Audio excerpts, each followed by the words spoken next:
Dengan nomor urut 04, peserta atas nama Muhammad Mukhtar Arif dipersilakan untuk naik ke atas panggung.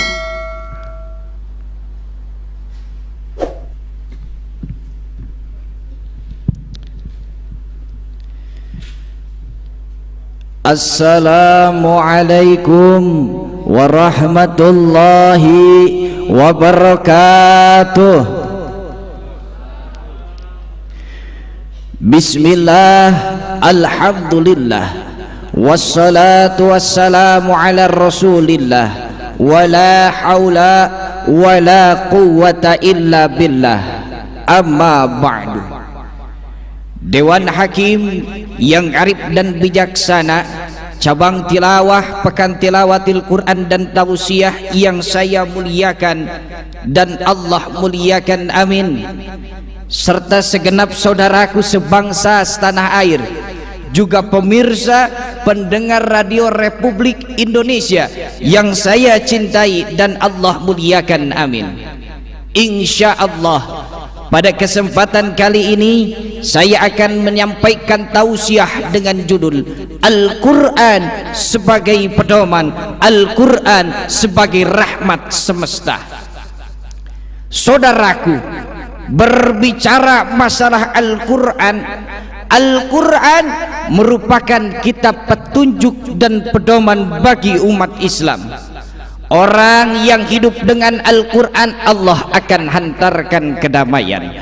Orang yang hidup dengan Al-Quran, Allah akan sertai keselamatan. Dan orang yang hidup dengan Al-Quran, Allah akan antarkan kebahagiaan. Dalam fakta nyata, bukti keberkahan Al-Quran dapat kita lihat.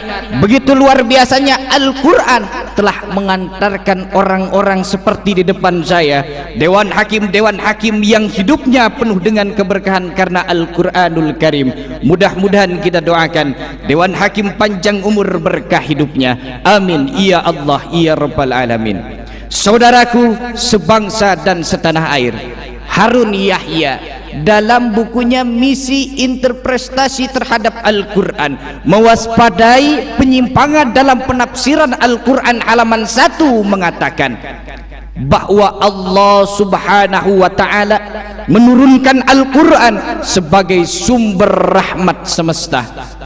Allah telah memberikan karunia dan rahmat kepada manusia berupa diturunkannya Al-Quran.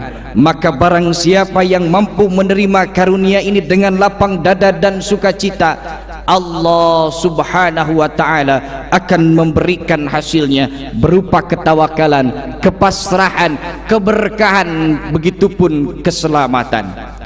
Baginda Rasulullah sallallahu alaihi wasallam bersabda, taraktu fikum fi amraini, aku meninggalkan dua hal bagi kalian, lang tudillu ma tamassaktum bihima, yang kalau kalian berpegang teguh kepada dua hal itu tidak akan tersesat. Apa itu? Kitaballahi wa sunnati wa nabi, kata Nabi.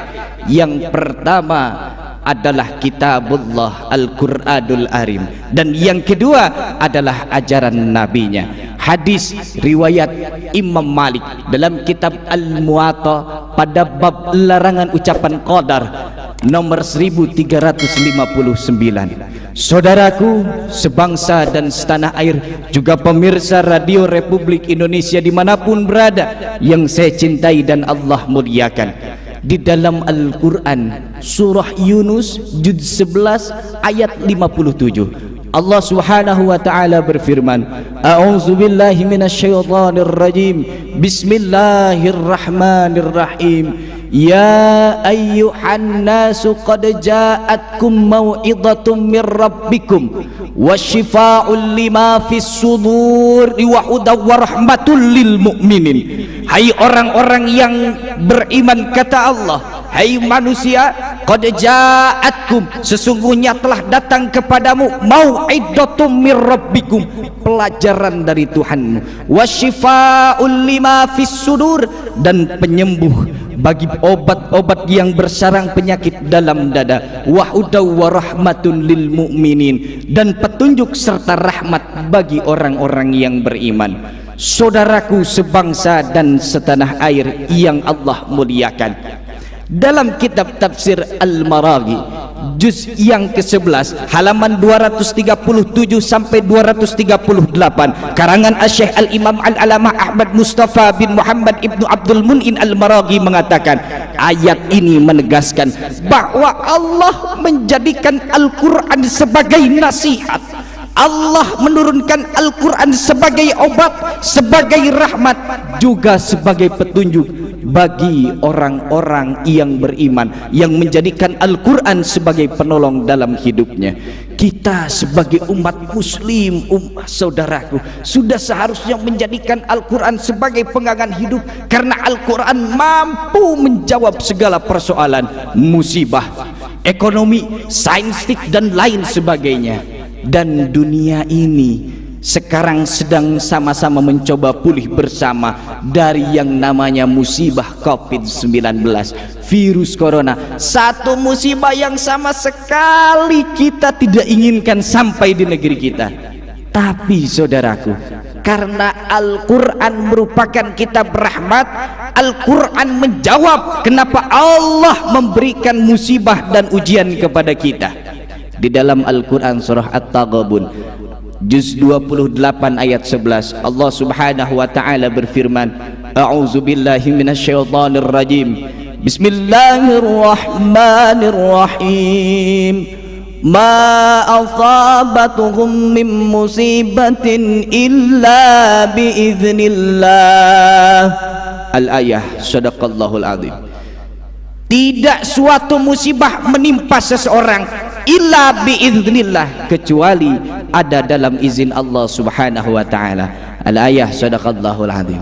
Saudaraku, Al-Imam Abi Al-Fida Ismail Ibnu Katsir Al-Quraisy Ad-Dimashqi mengatakan dalam kitab tafsirnya Tafsir Ibnu Katsir juz 8 halaman 140 bahwa ayat ini menjelaskan bahwa Allah, segala yang terjadi di dunia ini ada dalam kehendak dan kuasa Allah Subhanahu wa taala. Barang siapa yang beriman kepada Allah, Allah akan tuntun hatinya berupa kepasrahan, ketawakalan, juga keikhlasan. Saudaraku sebangsa dan setanah air, meskipun saat pandemi kemarin begitu luar biasa Allah uji kita berupa dari fisik, berupa dari ekonomi dan sebagainya, tapi bukan berarti itu artinya kita harus mundur dalam kehidupan ini. Saatnya kita harus bangkit perkasa, saatnya kita menunjukkan ke dunia bahwa kita mampu berjuang, mampu berdiri, karena orang-orang yang Allah berikan musibah adalah hamba-hamba terbaik. Di dalam sebuah buku kunci kebahagiaan halaman 500 karya Syekh Ibnu Qayyim Al-Jauziyah mengatakan, orang yang Allah berikan musibah merupakan hamba-hamba terbaik yang Allah kasih tujuan kemuliaan dalam hatinya untuk menyampai derajat husnul khatimah. Saudaraku sebangsa dan setanah air, mungkin cukup sekian yang dapat saya sampaikan. Mohon maaf apabila banyak kesalahan. Pengen ngaji ke pesantren UKI karena punya mimpi ingin ke Andalusia. Mudah-mudahan event PTQ selalu menjadi rahmat bagi Indonesia. Wallahul muwafiq ila aqwamit thariq. Wassalamu alaikum warahmatullahi wabarakatuh.